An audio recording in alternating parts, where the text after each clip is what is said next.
നമസ്കാരം. ഓപ്പറേഷൻ സിന്ദൂറിന് ശേഷം ആദ്യമായി പ്രധാനമന്ത്രി നരേന്ദ്രമോദി ജന്മനാടായ ഗുജറാത്ത് സന്ദർശിക്കുകയായിരുന്നു.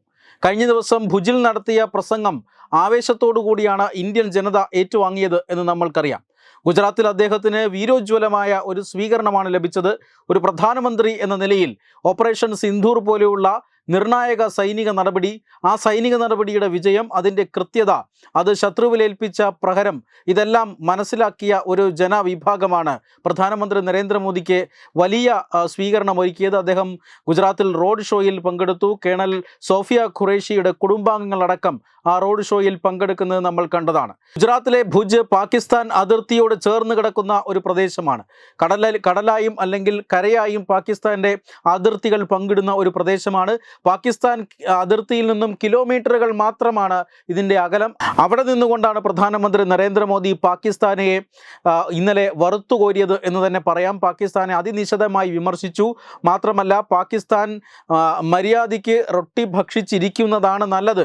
സമാധാനം വേണമെങ്കിൽ പാകിസ്ഥാൻ നിയന്ത്രണം പാലിക്കണം, ഇന്ത്യക്കെതിരെ വാളോങ്ങരുത് എന്ന സന്ദേശം, കൃത്യമായ മുന്നറിയിപ്പ് ഇന്നലെ ഭുജിൽ പ്രധാനമന്ത്രി നരേന്ദ്രമോദി നൽകിയതാണ്. രാജ്യം മുഴുവൻ പ്രധാനമന്ത്രി നരേന്ദ്രമോദി ഭുജിൽ നടത്തിയ ആ പ്രസംഗം, അതിലെ വാക്കുകൾ, അതെല്ലാം കേട്ടതാണ്. ഇന്ന് വീണ്ടും ഗാന്ധിനഗറിൽ പ്രധാനമന്ത്രി നരേന്ദ്രമോദി നടത്തിയ പ്രസംഗം, അതൊരിക്കൽ കൂടി അദ്ദേഹത്തിൻ്റെ വാക്കുകളെ ശ്രദ്ധാപൂർവം രാജ്യം ശ്രവിക്കുന്ന ഒരു സംഭവമായി മാറി.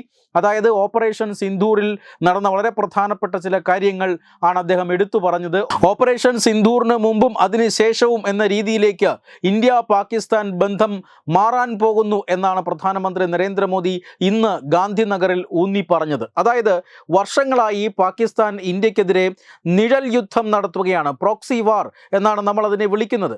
1947 ഇന്ത്യ എന്നും പാകിസ്ഥാൻ എന്നും രണ്ട് പേരിൽ, മതത്തിൻ്റെ അടിസ്ഥാനത്തിൽ ഒരു രാഷ്ട്രം വേണമെന്ന ആവശ്യത്തിൻ്റെ പേരിൽ, അതിന് അന്നത്തെ നേതൃത്വം, ഈ രാജ്യത്തിൻ്റെ നേതൃത്വം വഴങ്ങിയതിൻ്റെ പേരിൽ നമ്മുടെ മാതൃരാജ്യം രണ്ടായി പിളർന്നത്.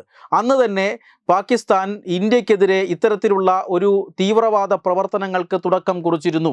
1947 ഇന്ത്യ വിഭജിക്കപ്പെട്ട ആ രാത്രി തന്നെ പാകിസ്ഥാൻ മുജാഹിദീനുകളെ ഇന്ത്യയിലേക്ക് അയച്ചിരുന്നു. അവരാണ് പാകിസ്ഥാൻ ഒക്കുപ്പൈഡ് കശ്മീർ എന്നറിയപ്പെടുന്ന ഈ ഭൂവിഭാഗം, ഇന്ന് അറിയപ്പെടുന്ന ആ ഭൂവിഭാഗം പാകിസ്ഥാന് വേണ്ടി പിടിച്ചെടുത്തത് എന്ന് നമ്മൾ ചരിത്രത്തിൽ കാണാം. അന്ന് ഈ മുജാഹിദീനുകൾക്ക് കൃത്യമായ മറുപടി നൽകിയിരുന്നുവെങ്കിൽ ഈ കഴിഞ്ഞ 75 വർഷക്കാലം ഭാരതത്തിന് നേരെ ഇത്തരത്തിലുള്ള ഭീകരതയെ ആയുധമാക്കിക്കൊണ്ടൊരു പ്രോക്സി വാർ പാകിസ്ഥാൻ നടത്തില്ലായിരുന്നു. അന്ന് തന്നെ തിരിച്ചടിക്കണം എന്ന് സർദാർ പട്ടേലിന് അഭിപ്രായമുണ്ടായിരുന്നു. മുജാഹിദീനുകളെ കീഴടക്കി ഈ ഭൂവിഭാഗം വീണ്ടെടുക്കണം എന്ന് അദ്ദേഹത്തിന് അഭിപ്രായമുണ്ടായിരുന്നു. പക്ഷേ സർദാർ വല്ലഭായ് പട്ടേലിൻ്റെ വാക്കുകൾ ശ്രദ്ധിക്കപ്പെട്ടില്ല. സർദാർ വല്ലഭായ് പട്ടേലിൻ്റെ വാക്കുകൾ അവഗണിക്കപ്പെട്ടു. അധികാര മോഹത്തിന് വേണ്ടി ചിലരൊക്കെ ആ വാക്കുകളെ അവഗണിച്ചു. അതിൻ്റെ ഫലമാണ് കഴിഞ്ഞ 7-7.5 പതിറ്റാണ്ട് കാലം ഈ രാജ്യം അനുഭവിച്ചത്. പ്രോക്സി വാർ എന്ന പേരിൽ ഭീകര സംഘടനകളെ ഉപയോഗിച്ച്, ഭീകരവാദികളെ ഉപയോഗിച്ച്, മുജാഹിദീനുകളെ ഉപയോഗിച്ച് ഇന്ത്യയിൽ ആക്രമണം നടത്തുക. അങ്ങനെ വന്നാൽ നേരിട്ട് ഈ ആക്രമണത്തിൻ്റെ ഉത്തരവാദിത്വം പാകിസ്ഥാൻ്റെ മേലിൽ പതിയില്ല എന്നതായിരുന്നു ഈ പ്രോക്സി വാർ കൊണ്ടുള്ള ഒരു പ്രയോജനം. ഇപ്പോഴും പഹൽഗാം ആക്രമണത്തിന് പിന്നിൽ തങ്ങളല്ല എന്ന നിലപാടാണ് പാകിസ്ഥാൻ എടുക്കുന്നത്. പക്ഷേ തെളിവുകൾ ചൂണ്ടിക്കാണിക്കുന്നത് അങ്ങനെയല്ല. അതിൻ്റെ പേരിലാണ് ഇപ്പോൾ ഓപ്പറേഷൻ സിന്ദൂർ നടത്തിയത്. ഇനി മുതൽ, അതായത് ഓപ്പറേഷൻ സിന്ദൂർ നടന്നത് മെയ് 7 അർദ്ധരാത്രിയാണ്. മെയ് 8 മുതൽ പ്രോക്സി വാർ എന്ന പദം ഇന്ത്യ ഉപയോഗിക്കില്ല എന്നാണ് പ്രധാനമന്ത്രി നരേന്ദ്രമോദി പറഞ്ഞത്. ഇനി നിഴൽ യുദ്ധം എന്ന ഒരു വാക്കില്ല.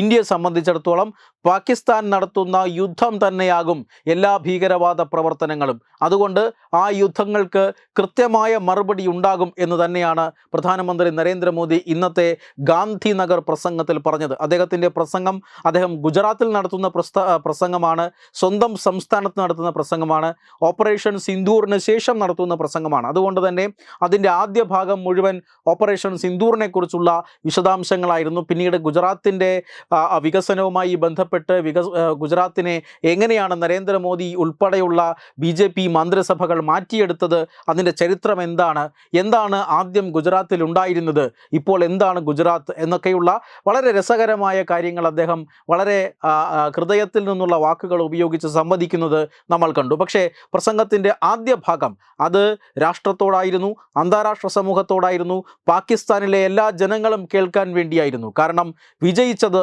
ഇന്ത്യയാണ്. കാരണം ഇന്ത്യ 22 മിനിറ്റുകൾ കൊണ്ട് ഭീകരവാദി കേന്ദ്രങ്ങൾ തകർത്തു. ആ ആക്രമണത്തിന് തിരിച്ചടി നൽകാൻ പാകിസ്ഥാൻ മുതിർന്നു.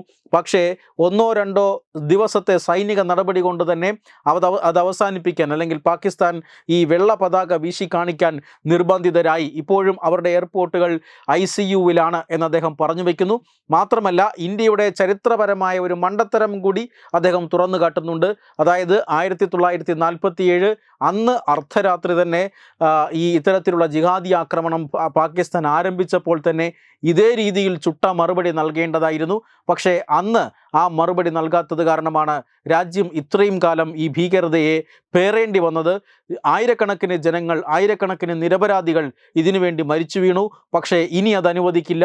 ഇനി ഭീകരാക്രമണത്തെ യുദ്ധമായി തന്നെ കാണും എന്ന് പ്രധാനമന്ത്രി നരേന്ദ്രമോദി ഗാന്ധിനഗറിൽ യഥാർത്ഥത്തിൽ പ്രഖ്യാപിക്കുകയായിരുന്നു.